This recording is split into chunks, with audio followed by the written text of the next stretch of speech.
Hi! Okay, so this video is for MissVampyre, vampire with a Y. Um, Hello, first of all. Okay, so she asked me two questions. Sorry, my hat was bouncing up.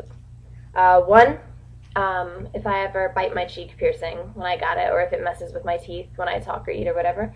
And two, can it be pierced and have a glass retainer put in?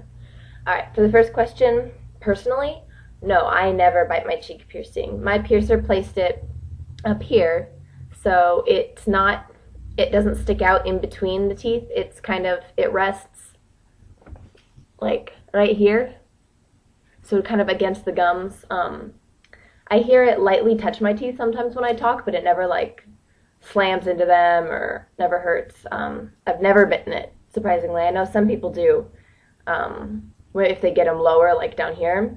I know they bite them a lot. Personally, I like it when they kind of just follow the smile line up. So like the Joker kind of has good placement for piercings up his cheek because he just knows right where they're going.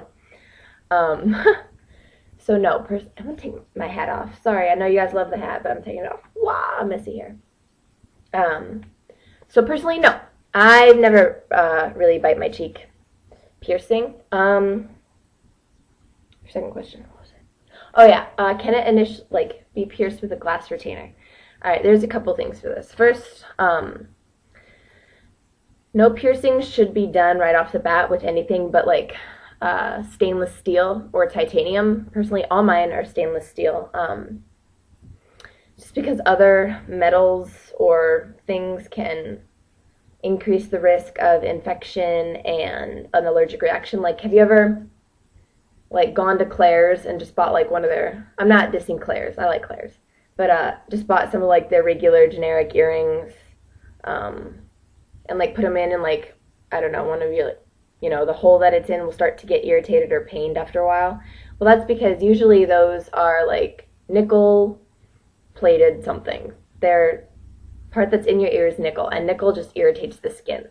I have sensitive skin. Some people with like rock hard skin might be okay with nickel in their piercings, but I'm not. I'll wear it for about 3 days, and then it just starts really agitating it, and it just really hurts, like pretty bad pain. So all my studs, except for this one. This one's glass. No, this is bone. It's some kind of something bone. But the rest of them are all stainless steel. Well, of course, these are acrylic, but plastic, squishy. They're silicone. I don't know. So I wouldn't recommend getting anything pierced at first with glass. Also, a lot of people, I've never had a glass retainer. I'll use like plastic acrylic bars or whatever. A lot of people are very nervous. A lot of piercers would be nervous to advise you to put a glass retainer in your cheek piercing just because it's an oral piercing and glass and teeth don't always work well together. Like, if you put them down here, they're away from, then it's down low in the gums and they're kind of away from anything else.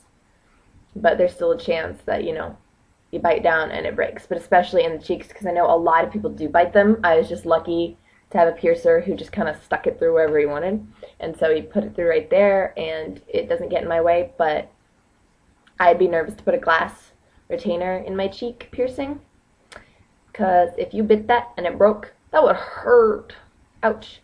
What I recommend is, well, first of all, whenever you get a cheek piercing, lots and lots and lots of people will recommend barbells, a ball on the inside and a ball on the outside, because they do make flat-backed, like, like these, long enough for your cheeks, but the flat back kind of will slowly get embedded into the tissue, and you'll have to dig it out or whatever. So I always recommend ball on the inside, ball on the outside, like, like an industrial or a scaffold piercing. What I would do initially, like, if you get it pierced and then you have work, like, a couple days later, just buy some clear acrylic retainer ball. Haha, I said ball, that's funny. But, I would buy that and just screw it on to the end. Like, you'll still be able to see a tiny little bit of metal, but it'll go pretty much unnoticed. Don't cover it with makeup, though, because makeup in the cheek piercing really agitates it.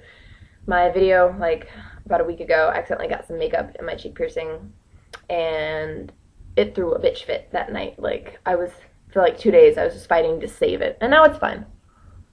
The whiny thing. They heal, they hurt, they heal, they hurt. They're very moody piercings.